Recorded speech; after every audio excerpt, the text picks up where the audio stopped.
नमस्ते दोस्तों, ये पंचतंत्र की एक लोकप्रिय कहानी है। कौवा और सांप की कहानी बतलाती है कि जब कमजोर का सामना शक्तिशाली शत्रु से हो जाए तो उसका सामना कैसे किए जाए। यहाँ कौवों का सामना सांप से होता है, वे कैसे उसका सामना कर पाते हैं, यही इस शिक्षाप्रद कहानी में बताया गया है। इस कहानी में सुनने को मिलेगा। एक समय की बात है, नगर के पास बरगद के पेड़ पर एक घोंसला था जिसमें वर्षों से कौवा और कौवी का एक जोड़ा रहा करता था। दोनों वहां सुखमय जीवन व्यतीत कर रहे थे। दिन भर भोजन की तलाश में वे बाहर रहते और शाम ढलने पर घोंसले में लौटकर आराम करते। एक दिन एक काला सांप भटकते हुए उस बरगद के पेड़ के पास आ गया। पेड़ के तने में एक बड़ा खोल देख वह वहीं निवास करने लगा। कौवा कौवी इस बात से अनजान थे। उनकी दिनचर्या यूं ही चलती रही। मौसम आने पर कौवी ने अंडे दिए। कौवा और कौवी दोनों बड़े प्रसन्न थे और अपने नन्हे बच्चों के अंडों से निकलने की प्रतीक्षा कर रहे थे। लेकिन एक दिन जब वे दोनों भोजन की तलाश में निकले तो अवसर पाकर पेड़ की खोल में रहने वाले सांप ने ऊपर जाकर उनके अंडों को खा लिया और चुपचाप अपनी खोल में आकर सो गया। कौवा कौवी ने लौटने पर जब अंडों को घोंसलों में नहीं पाया तो बहुत दुखी हुए। उसके बाद से जब भी कौवी अंडे देती, सांप उन्हें खाकर अपनी भूख मिटा लेता। कौवा कौवी रोते रह जाते।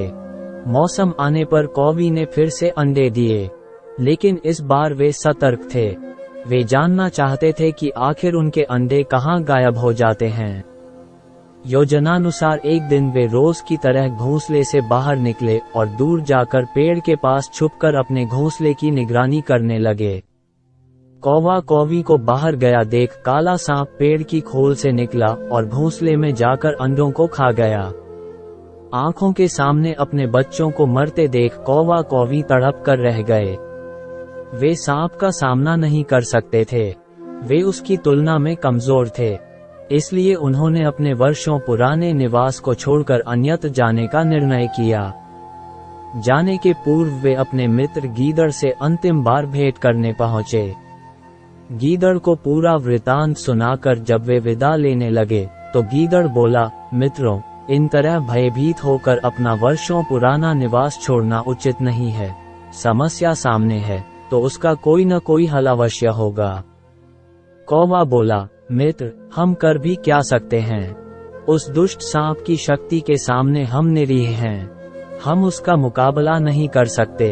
अब कहीं और जाने के अलावा हमारे पास कोई चारा नहीं है। हम हर समय अपने बच्चों को मरते हुए नहीं देख सकते। गीदड़ कुछ सोचते हुए बोला, मित्रों, जहाँ शक्ति काम न आए वहाँ बुद्धि का प्रयोग करना चाहिए। ये कहकर उसने सांप से छुटकारा पाने की एक योजना कौवा कौवी को बताए। अगले दिन योजनानुसार कौवा कौवी नगर ने सरोवर में पहुंचे, जहां राज्य की राजकुमारी अपने सखियों के साथ रोज स्नान करने आया करती थी। उन दिन भी राजकुमारी अपने वस्त्र और आभूषण किनारे रख सरोवर में स्नान कर रही थी।